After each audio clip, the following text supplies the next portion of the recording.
Hey y'all, it's Dr. Shamanda. Welcome back to my channel where we talk about all things mental health, personal finance, and overall strategies to live your best life. Alright guys, so today I'm back with another video in my new series, Basic Finances, where I talk about or answer questions that are from my audience or from my DMs, just your basic questions about personal finances. Things that anyone who's just kind of getting started or simply just curious about personal finances would want to know. So today's topic is, I'm going to answer the question in my own words and like in my own understanding of credit score. What is a credit score and why is it important on our journey toward financial freedom?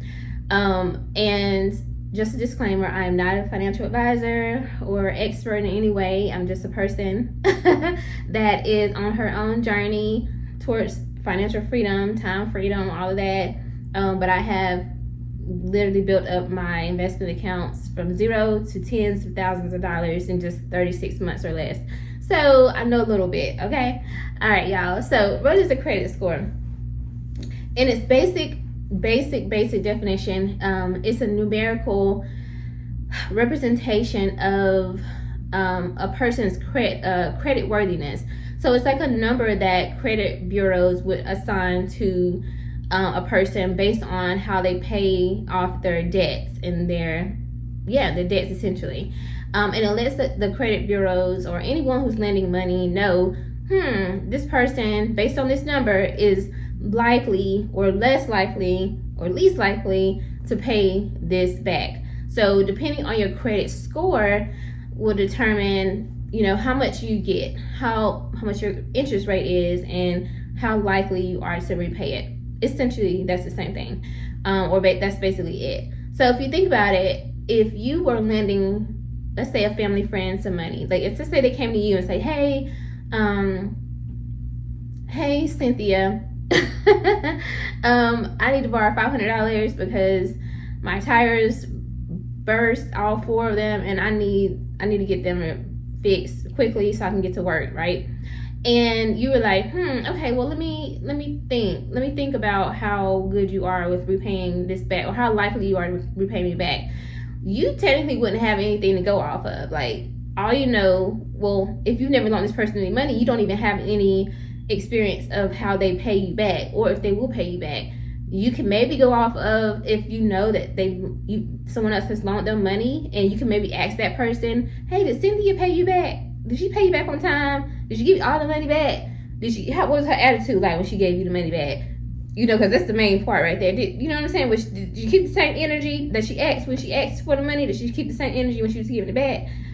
No. Well, basically, we don't have that as like regular people. We don't have that opportunity to kind of check in for the most part, right? But credit bureaus do, right? They are, when you take out a loan, you get a credit card, you get a car loan, anything like that, that information is reported to the credit bureaus, and as you pay those loans back or pay that debt back, it's reported and it's tracked. And so anyone who you, I guess, get money from in some way, can see like what your process is like and how likely you are to pay them back. So that's what a credit score is, okay? A couple things that is calculated on your credit report. I'm just looking at my notes. So payment history, you kind of talked about that. Like, how do you pay? Do you pay every month? Do you miss a couple months? You know what I'm saying? And then get back on track. How consistent are you with it? The amount of debt that you owe, it plays a big part in it too, because most companies are looking at, especially when you're purchasing or getting a home, like a mortgage loan, they're gonna look at your debt to income ratio. Like, okay, your income is maybe 50K, but your debt, all these different loans you've taken out, is like 100 or 150. So it is kind of not balanced, right? So which means that basically you may be tapped out. Like, that means a lot of money is being put out every month. So there's a likely or higher chance that you may not pay your money, your debts back on time, because you may not have enough money, essentially.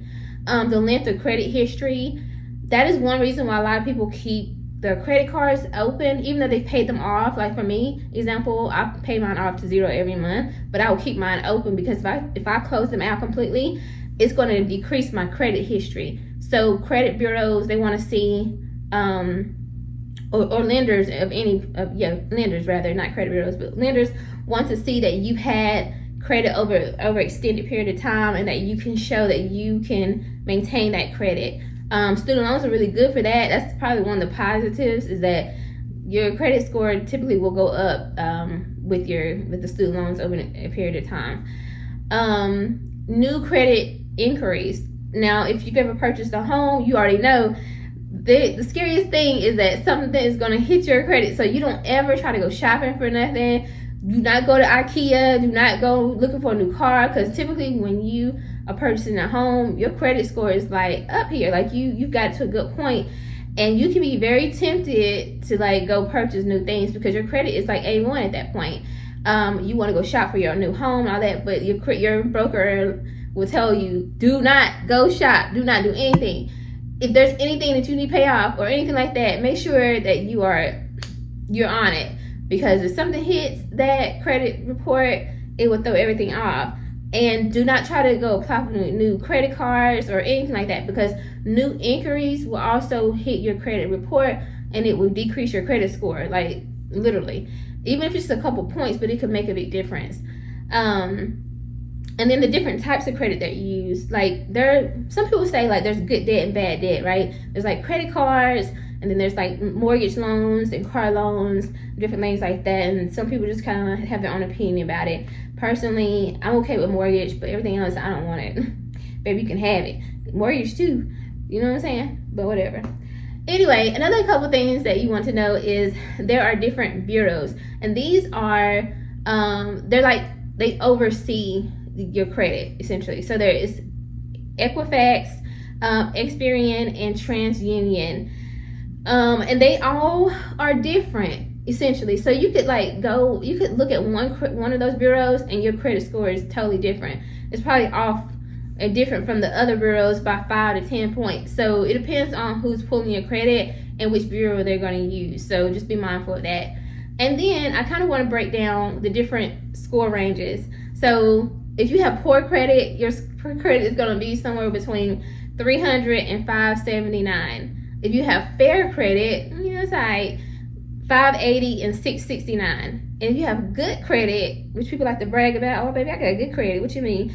Listen, don't be bragging too much, because that's when people come, can you co-sign for me?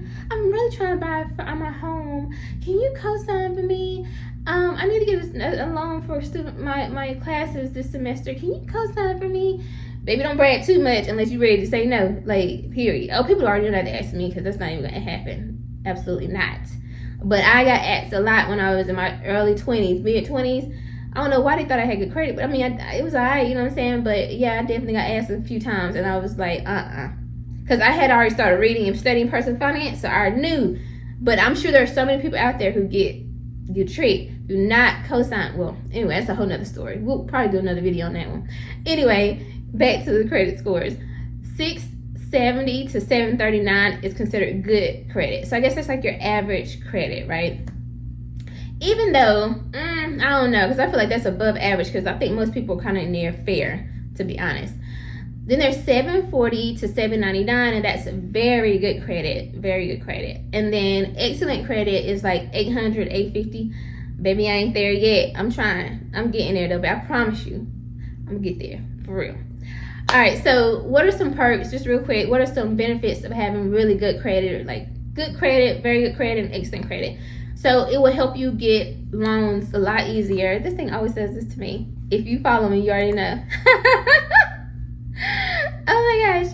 It will help you get loans a lot easier, right? Any type of loan, car loan, house loan, home loan, mortgage loan, student loans, like if you need to get like private loans or whatever, if you can't, or maybe you maxed out your federal loans, any business loans, anything that you could think of, you can get a lot easier.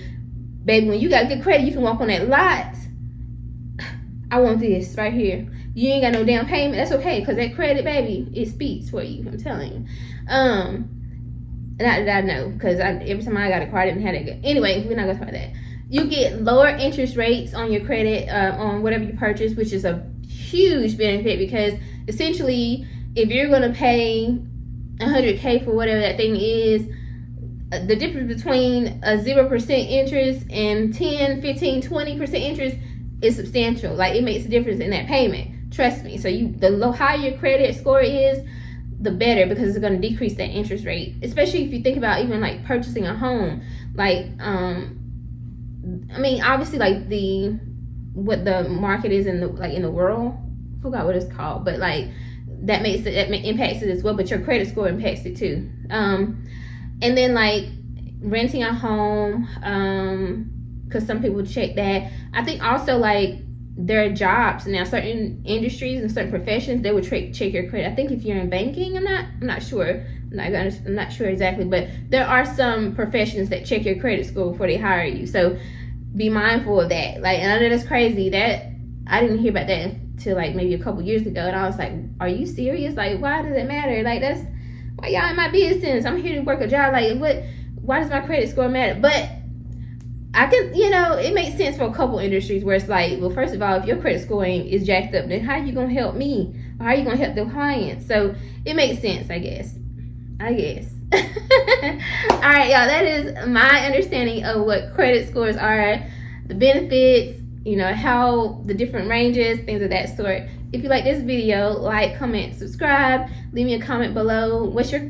You ain't gotta tell me your credit score, that's okay. But whatever you want to share about credit scores, leave it in the comment section. All right, guys, thank you so much for watching, and I'll see you guys next time.